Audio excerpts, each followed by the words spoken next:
Hello, painters.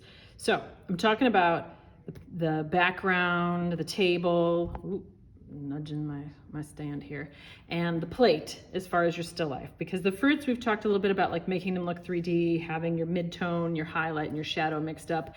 I'm doing basically the same thing here. So if I look at my fruit here, I have sort of a greenish, brownish, yellowish set here of pears, and I want to make sure that I'm using complements when I mix them, and I'm using similar colors for my background. It should all work together. It should have some sort of a color harmony or color family as all things go together here. So what I did for my table was I mixed a color, not entirely, I kind of left some, some variation to it between the yellow, and then I added some red and blue. Lots of yellow, a little bit of red and blue, because it takes a lot, it doesn't take much for these darker colors to change the yellow.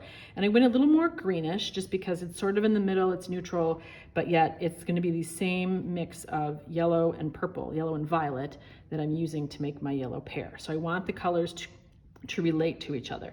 Now, because my pear is yellow, I'm going to do my wall purple. And I looked at this and I decided I want this to sit, like the table needs to sit, there needs to be an edge a little behind it. I could do a full table, or I could add a wall here. When I did the table area, notice I left some movement in the color to kind of give it some variation, give it a little more of an activated, interesting surface.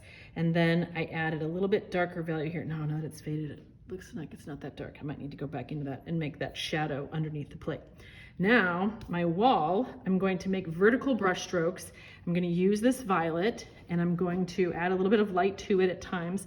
And I'm going to use these also for my plate. A lot of white and a tiny touch of the violet for the plate, because that's going to act like my gray. So if I know I'm relying on my yellows for the pear, and I'm using yellow and violet to get my different colors, because they're complementary colors, I'm concentrating on complementary colors, I want to use some of that violet to complement the yellow in the pear in my white for my plate, because the plate is technically white, but if we look at these shadows, they're dark. There's grays in here, there's dark values that I'm going to need to portray, and they're kind of a grayish color, which means if I mix complements, that's what I want to use. So I want to mix these to get that gray. So in my background, I have just a piece of newsprint behind here, touch of water in my brush, not much, because I want it to mostly be the color.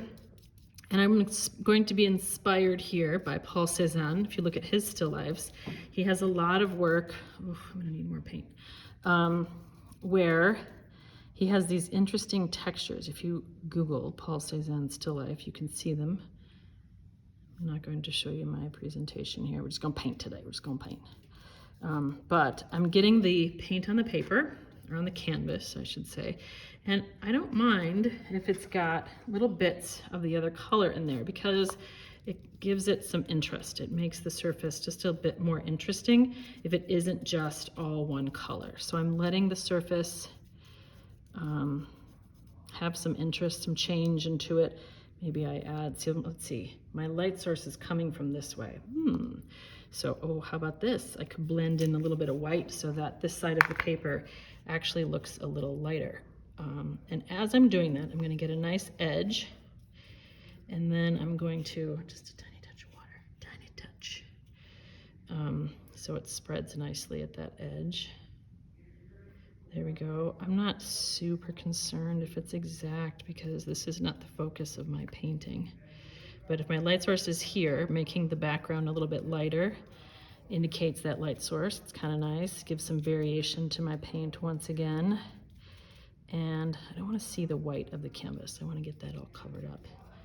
Blend these in. And I'm purposely using vertical brush strokes here, because that is going to give it a feel of a wall. I purposely used more horizontal brush strokes on the table, because that's going to give it the feeling of a flat surface. So your brush strokes in painting matter. The next thing that matters in painting is the layering. So I am working back to front as I put these things together, because let's get just a touch of blue in here. Just a little blue. Give it a little bit of variation again. That's a lot of blue. Not what I didn't mean that much blue. That's okay. I blend. It's okay. I'm having fun. And then I'm gonna go here. I'm gonna flip it around so I can get at this edge and anchor my hand. Makes it a little easier to get a nice straight edge.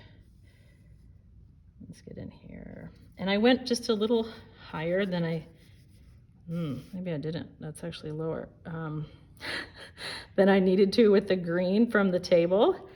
It's always good when you're doing the background parts to go over a little more than you think you need than to go under. You don't want to leave a white space like I did right there. You'd rather be able to overlap that edge. Oh, I should have mixed more paint. I definitely need to mix more paint because I'm going to need some darks for this plate too. So we're going to, again, like I said, I'm just going to soften that edge a little bit and go over it because then I can cover it up when I get to the pear. But I don't want to leave it white because then I got to like try and mix this color, and I'm never going to get the exact same color twice, and then it's going to look funny. I'm going to have to like reblend, and oh, it's too much. Let's get a touch of red in there, mix it up. There we go. Tiny touch of water so it spreads a little more. There we go. Keeping my last brush strokes more vertical to give it that look of a vertical wall. There we go. And some nice variation in there. Let's see, how's it look? Sure. I like it. A little touch of, there's like a goober. Get that off of there. Come on. There we go. So, there we go. So I got that, I got this, I got the edge here. I might fix it up a little bit more, but I'm not gonna make you continue to watch me paint a straight line. So I got a background, I got this thing. Now I wanna concentrate on my plate a little bit. And as I look at this plate, there's this real bright, and there's a shadow, bright, and like, I guess kind of a mid-tone in there. So as I'm going here, this outside edge is really pretty bright. Now it's not straight white. I mean, my mind says it's white. Oh, I should clean my brush.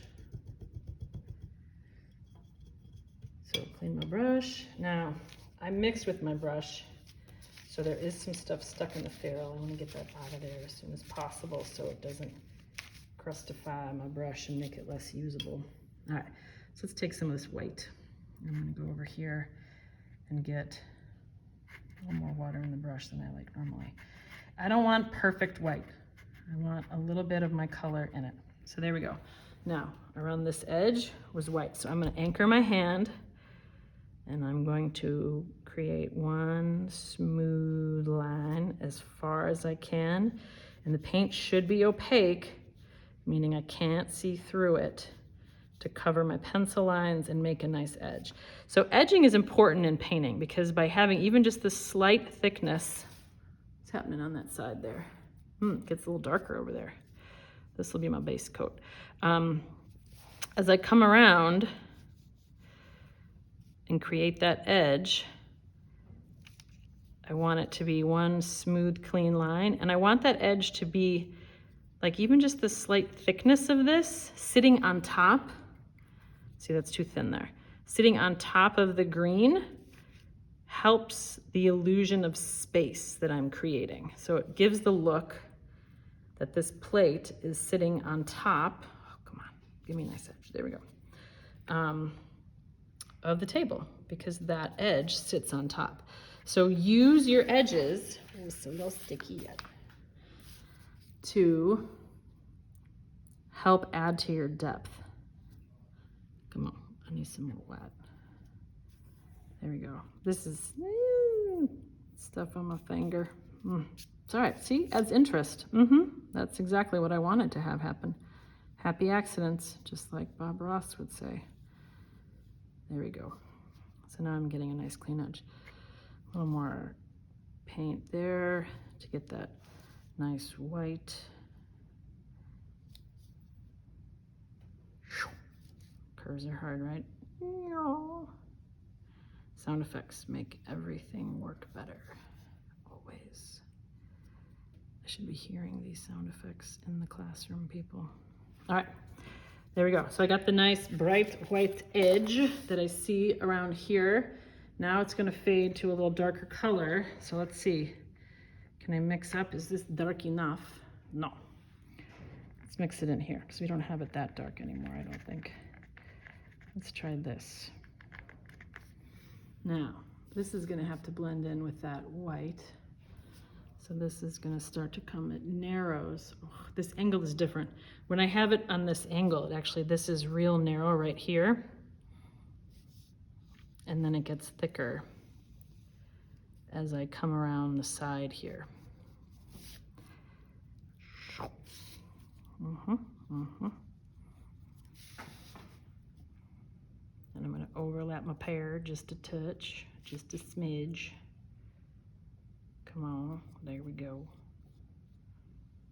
I'm gonna need to blend that in a minute. I got just a little bit sticking out here.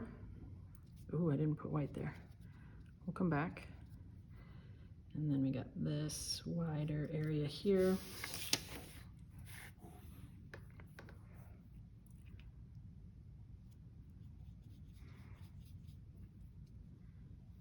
Always mix up enough paint. It's real irritating when you don't, kind of like right now.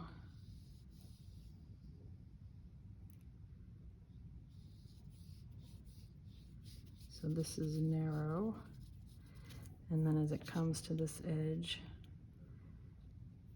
it is nice when acrylic dries quickly, so you can like use it as a brace, but then if it's drying too quickly and you need to blend, you gotta be careful. All right, so I'm gonna clean my brush. I'm gonna hope that white is still wet enough. I skimped a little so I could make it fill, and that doesn't make it easier to blend. Don't skimp, don't do what I just did. Oh, look at that, I kind of messed up my edge. There, now I'm gonna come around, and remember I blend in the direction of the edge. So I'm gonna blend this way. Yep, my white's drying. Boo. Tiny touch of water, tiny touch. Can help that.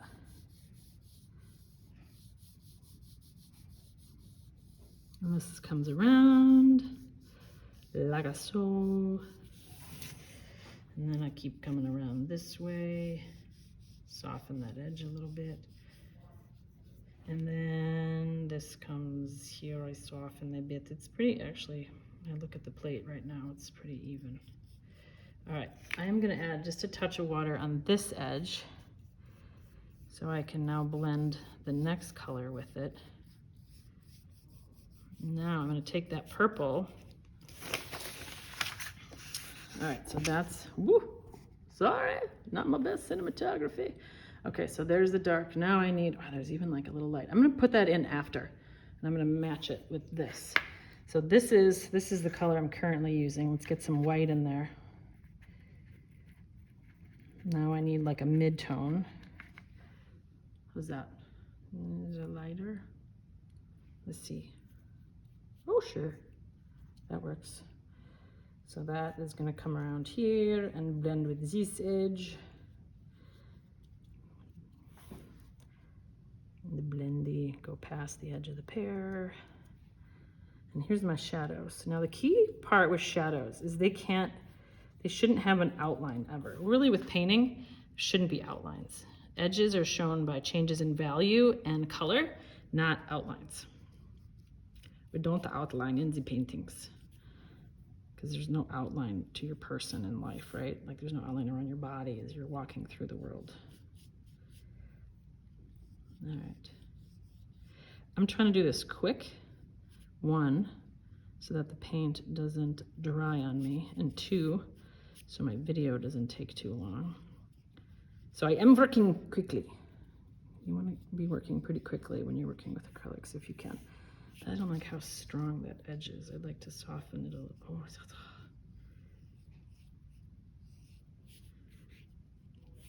let's soften this a little bit. There.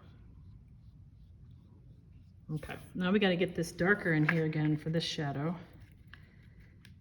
And this is when I want more paint, but I don't want to take too long. Is this darker? Sure it is.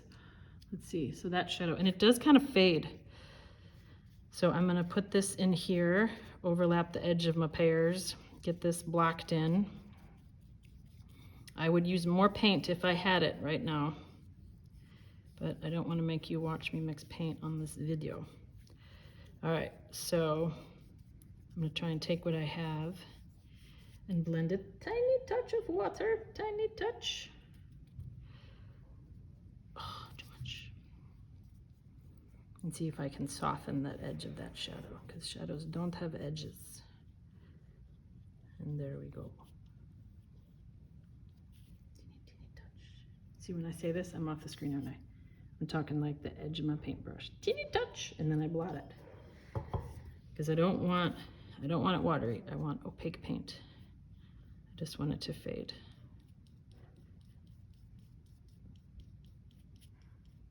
There. So I have shadows for my pears. What's happening here? It's got like a lobe. Why is there a lobe? I think that needs to be a little lighter. And I have overlapped the edge of my pears. Oh, I gotta go back and do that. I'll come in here. Let's see. So this is this part. That's going to be dry, isn't it? Tiny touch of water. And that goes there. I clean it up. I need the white here. I don't know why the accent comes in for the white. Let's blend that edge.